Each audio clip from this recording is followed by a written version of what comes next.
quick overview of the post-World War II surplus weapons trade and how intel agencies were supposed to be monitoring that, the most vital and dangerous one being nuclear weapons, of course.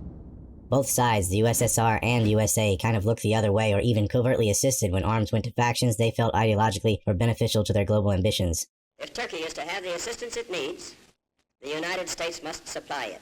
From now on, it means that anti-communist America will make its influence felt in European affairs. The US, however, had one exception, and that is when it went against its own interest regarding Egypt and the vital Suez Canal, because of Israeli pressure groups.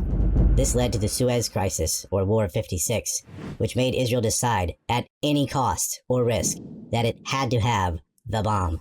World War II, the deadliest war, culminated with the deadliest weapon, the atomic bomb. Our B-29s dropped 2 atomic bombs.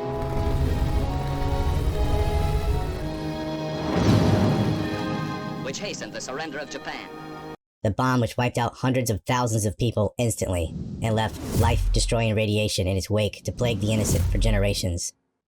Never had a weapon annihilated a city and its people in seconds. The whole world saw the demonstration. The European powers recognized the Americans had then declared themselves the new superpower. It was a new world order. An iron curtain has descended across the continent. Ladies and gentlemen, the United States stands at this time at the pinnacle of world power. An awe-inspiring accountability to the future. A new problem emerged in peacetime. The weapons surplus across continents was no longer necessary. Some weapons used in the beginning of the war had been made obsolete and were replaced with more advanced models by the end of the war. Black markets for illegal as well as legal arms trades thrived. The OSS had morphed into the CIA. Other states had created, likewise, counterparts.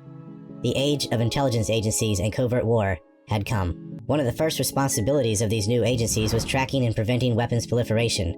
The other was protecting weapons technology secrets. The goal of both was to keep these powerful weapons out of the hands of bad actors, and nothing was more safeguarded or sacred than preventing nuclear weapons proliferation. Well, at least that's how it should have been. Not everyone in America put American interests first, and with the right bribes, threats, and political pressure, criminal syndicates realized they could get away with anything.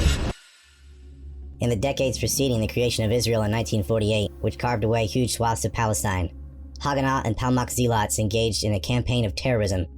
Making a majority Jewish demographic in Palestine was imperative.